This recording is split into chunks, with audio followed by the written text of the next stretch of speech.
Samson Part 2, Strength and Surrender. Returning to Samson's journey. Hello, dear friend. Welcome back to this quiet space of rest and reflection. If you're joining me for the first time, that's perfectly wonderful. And if you've returned from Part 1 of Samson's story, welcome home. Take a deep breath with me now. Let the tensions of your day begin to fade. Let your shoulders drop, your jaw relax, your breathing slow to a gentle, natural rhythm. Tonight, we continue the story of Samson, the man chosen before birth to begin Israel's deliverance from the Philistines. In Part 1, we walked with young Samson through the vineyards of Timnah, where he tore apart a lion with his bare hands. We witnessed the mystery of honey in the lion's carcass. We saw his wedding feast turn to betrayal, and we felt the heat of his anger as he caught 300 foxes and sent them through the Philistine grain fields with torches tied to their tails, burning the harvest to ashes. We left Samson at a crossroads, having struck back at those who wronged him, his great strength unleashed in fury and pain. Tonight, we continue his journey. But remember, this is not just Samson's story. It is a story about strength and weakness, about gifts given and gifts squandered, about the human heart in all its complexity. As we walk through this ancient narrative together, let it wash over you gently. There is no need to grasp at every detail. Simply rest, listen, and let the story carry you toward peaceful sleep. Settle more deeply now into your pillows. Pull your blankets close. Close your eyes if you haven't already. We have nowhere to go but inward toward rest, toward peace, toward the gentle embrace of sleep. Let us continue. Samson's revenge and retreat. The Philistine fields lay in ruins, blackened stubble where golden wheat had stood. The air still carried the acrid smell of smoke. Samson's revenge had been complete, devastating, but revenge, as it always does, demanded an answer. The Philistines came to the men of Judah, Samson's own people, and said, "Why have you come up against us?" They were angry, confused, caught between their Philistine overlords and this wild man of God who seemed answerable to no one. "We have come to bind Samson," they said, "to do to him as he did to us." Can you imagine Samson's people caught in this impossible position? They went to him where he had taken refuge in the cleft of the rock at Etam. 3,000 men of Judah came to speak with their strongest son, their greatest hope, yet also their greatest liability. "Don't you realize that the Philistines are rulers over us?" they asked him. Their voices carried fear, frustration, resignation. "What is this you have done to us?" Listen to the weariness in their question. They had grown accustomed to subjugation. The chains had been on so long they no longer felt their weight. And here was Samson, shaking those chains, refusing to bow, unwilling to accept what they had accepted. "I merely did to them what they did to me," Samson replied. Simple, direct, the logic of retaliation. His own people agreed to bind him and hand him over. But first, they made him promise not to kill them himself. Even they feared him. They bound him with 2 new ropes and brought him up from the rock. Picture this scene. Samson, the strongest man in Israel, allowing himself to be bound by his own brothers. Was it trust, contempt, or something else? Perhaps a strange willingness to let events unfold as they would. The Philistines shouted in triumph when they saw him bound approaching their camp. The sound of their celebration filled the air. Victory at last. The troublemakers subdued. But then, and breathe deeply now, feeling the ancient power of this moment, the Spirit of the Lord came powerfully upon Samson. The ropes on his arms became like flax that had caught fire. They melted away like morning mist under the sun. They dropped from his wrists, useless. Samson found a fresh jawbone of a donkey, still moist, not yet brittle with age. He reached down, grasped it, and with this improvised weapon, he struck down 1,000 men. Let that number settle in your mind. Not 10, not 100, 1,000. The Philistines fell before him like wheat before the scythe, like the grain they had lost to his foxes. The jawbone, the most unlikely of weapons, became an instrument of impossible victory. Afterward, exhausted, Samson composed a short poem, as warriors sometimes did. With a donkey's jawbone I have made donkeys of them. With a donkey's jawbone I have killed 1,000 men. But in his triumph, Samson faced something his strength could not overcome: thirst. Profound, desperate thirst. He cried out to the Lord, and hear the vulnerability in his voice now. You have given your servant this great victory.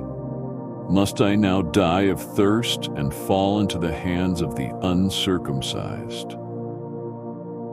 Even the strongest grow weak. Even the mighty must drink. Even Samson, who could tear lions and kill thousands, needed water to live. God opened up a hollow place in Lehi, and water came out of it. When Samson drank, his strength returned and he revived. The spring was called En-Hakkore, the spring of the one who called out, and it remains there to this day. Samson led Israel for 20 years during the time of the Philistines. 20 years. Let that span of time wash over you like gentle waves. 20 years of his strength standing between Israel and their oppressors. 20 years of an uneasy peace, held in place by the knowledge of what Samson could do. The woman of Gaza. One day Samson went to Gaza, one of the 5 great Philistine cities, and there he saw a prostitute. He went in to spend the night with her. The people of Gaza were told, "Samson is here." The news spread like wildfire. They surrounded the place and lay in wait for him all night at the city gate. They were quiet, biding their time, thinking, at dawn we'll kill him. Picture the scene: the city gate locked, guards posted, silent men waiting in the darkness with weapons ready. They had him trapped, or so they thought. The mighty Samson, caught at last by his own appetites, by his weakness for women who were not his own people. But Samson lay only until the middle of the night. At midnight, perhaps when sleep was deepest among his watchers, he arose. He went to the city gate. He took hold of the doors of the gate and the 2 posts. And then, can you see this in your mind's eye? He pulled them up, bar and all, and put them on his shoulders. The massive wooden doors, the posts sunk deep in the ground, the iron bar that sealed them shut. All of it, impossibly heavy, torn free from the earth itself. He carried them to the top of the hill that faces Hebron, miles away. Uphill. The gates of Gaza, carried like a shepherd might carry a lamb, deposited on a distant hilltop as a monument to mockery, to impossible strength, to the futility of trying to contain him. What statement was Samson making? What was he proving? That no door could hold him, that no trap could catch him? Or was he, even then, trapped by something far stronger than city gates, trapped by his own desires, his own nature, his own refusal to fully embrace his calling? Delilah, the beginning of the end. Sometime later, Samson fell in love with a woman in the valley of Sorek whose name was Delilah. Let that name rest in your mind, Delilah. It means delicate, or perhaps one who weakens. Was it prophecy or merely tragic irony? The rulers of the Philistines went to her, 5 lords representing the 5 great cities. They made her an offer.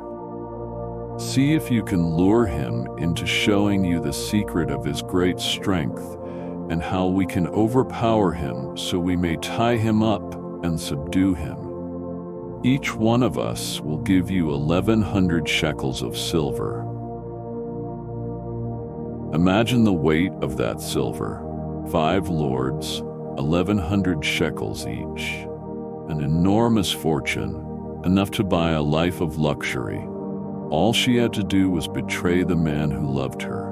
So Delilah said to Samson, "Tell me the secret of your great strength and how you can be tied up and subdued." Notice the directness of her question.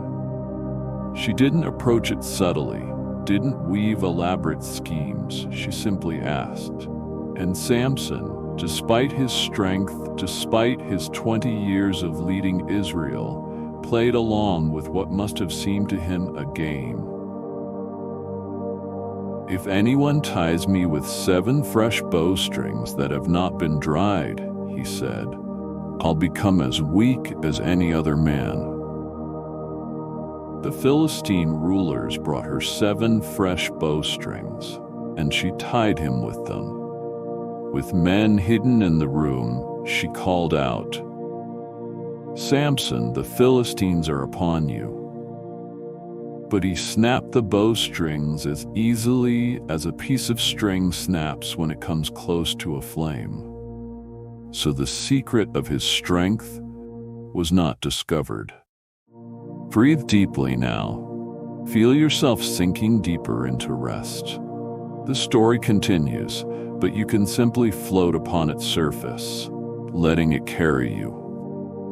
Delilah said to Samson, "You have made a fool of me. You lied to me. Come now, tell me how you can be tied." Again he answered, this time with new ropes that had never been used. Again she bound him. Again men waited in hiding.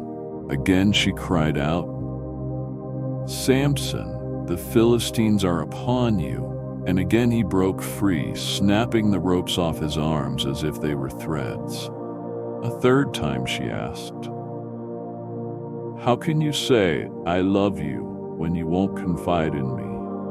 This is the 3rd time you have made a fool of me and haven't told me the secret of your great strength." This time, he told her to weave the 7 braids of his head into the fabric on a loom and pin it with a pin. She did so while he slept. But when she called out, he awoke and pulled up the pin and the loom with the fabric. 3 times the pattern repeated. 3 times Samson told her falsehoods, playing a dangerous game with the woman he loved. 3 times she tried to betray him. 3 times he escaped, his strength still intact. Why did he stay? Why did he continue this deadly dance? Perhaps love makes fools of even the strongest men. Perhaps he thought himself invincible. Perhaps he simply could not imagine that anyone could truly overcome him. The final betrayal. Day after day, Delilah prodded him with her words. Day after day, she pressed him until he was tired to death. Can you feel the weight of that phrase? Tired to death. Not physically tired. Samson's body was still strong, but tired in his soul, worn down by constant questioning, by the drip, drip, drip of manipulation. So he told her everything. No razor has ever been used on my head, he said, because I have been a Nazirite, dedicated to God from my mother's womb. If my head were shaved, my strength would leave me, and I would become as weak as any other man. Finally, the truth. The secret that had protected him all his life, the outward sign of his inner consecration. His long hair was not the source of his strength. God was. But the hair represented his dedication, his separation, his special calling. To cut it would be to break the covenant, to sever the connection that made him who he was. Delilah realized he had told her everything.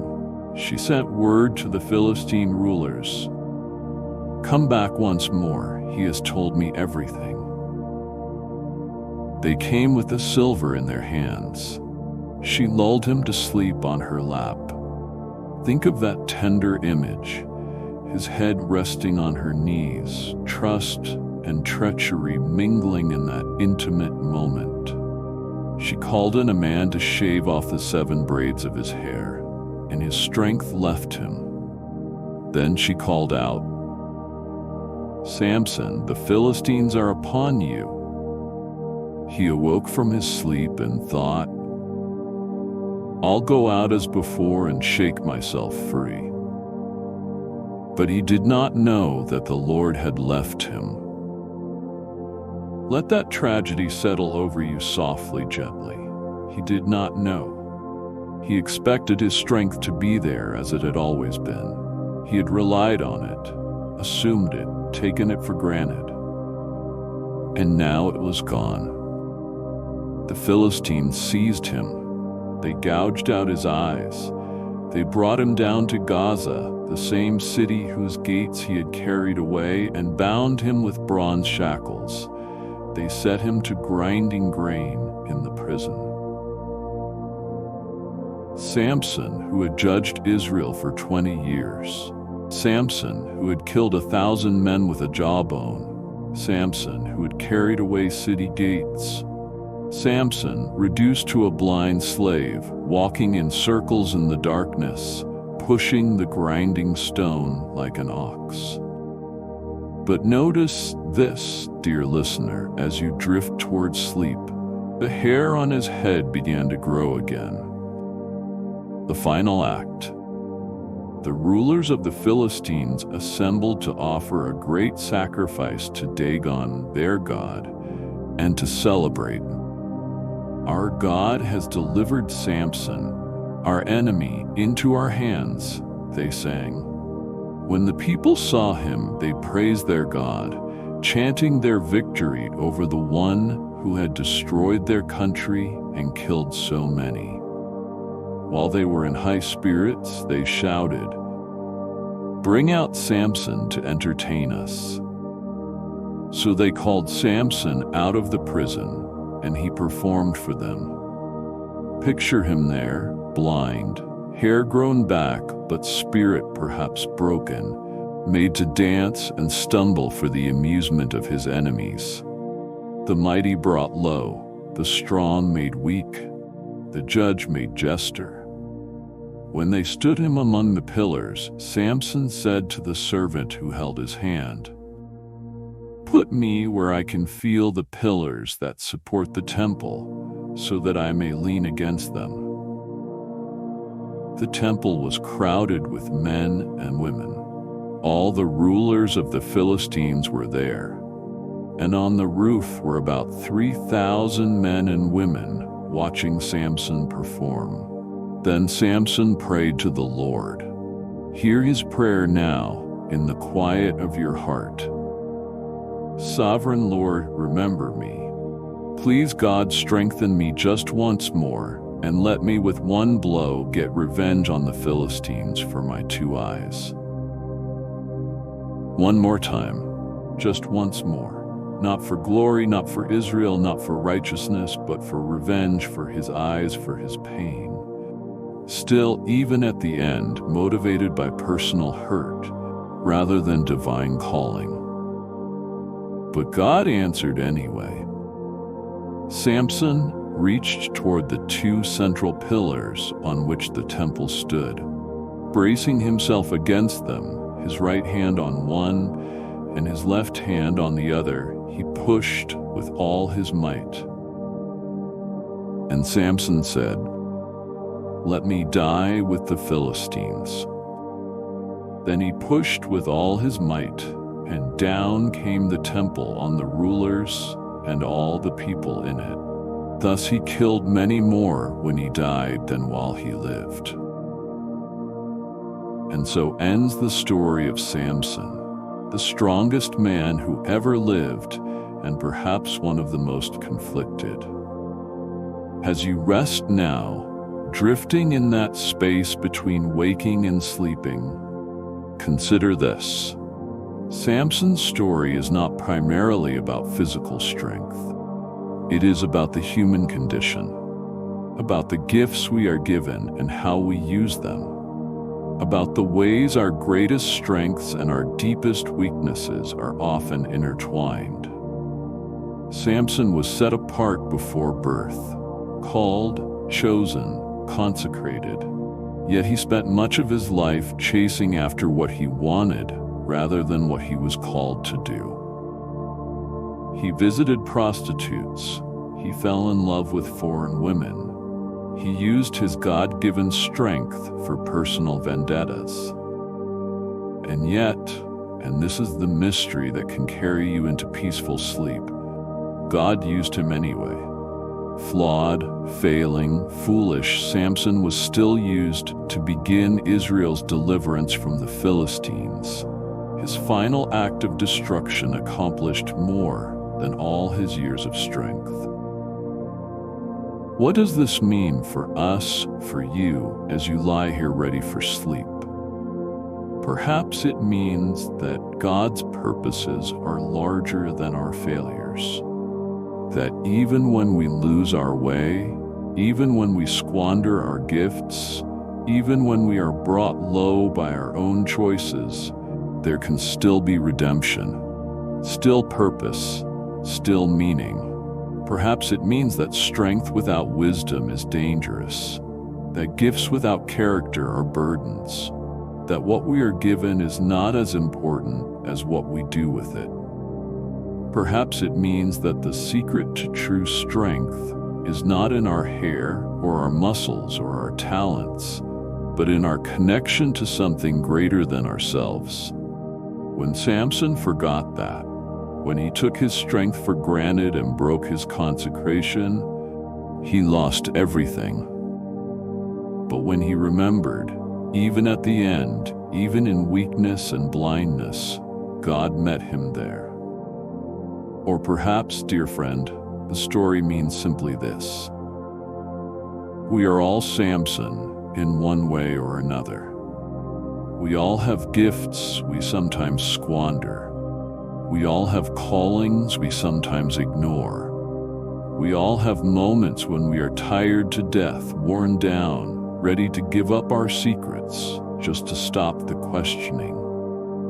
And we all, every one of us, need to remember that our true strength comes not from ourselves, but from the one who gives us breath, who sustains us through the night, who meets us in our weakness and offers us again and again the chance to serve, to love, to be who we were meant to be. Let Samson's story, with all its tragedy and triumph, settle over you now like a gentle blanket. Let it remind you that you are human, flawed and gifted, weak and strong, wandering and called. Let it remind you that tomorrow is another day, another chance, another opportunity to choose wisely, to use your gifts well, to stay connected to the source of all strength. But tonight, you need only rest. Feel your breath flowing in and out, slow and steady. Feel the weight of your body sinking into the mattress. Feel the boundaries between waking and sleeping growing thinner, softer, more permeable. You are loved. The story of Samson has been told for thousands of years, passed down through generations, written in ancient scrolls and modern translations. It has survived because it is true, not just historically, but humanly. It speaks to something deep within us. And now you carry it with you into sleep, into dreams, into the quiet darkness where God meets us and makes us new. Rest well, dear friend. Let your eyes remain closed. Let your breathing slow. Let Samson's story fade into the background as sleep comes forward to embrace you. You have nowhere to go, nothing to prove, no strength to maintain. Simply rest. God will be with you through the night, as He was with Samson in the darkness of the prison, as He is with all of us in our weakest moments. Sleep now. Peace be with you. Rest well. Amen.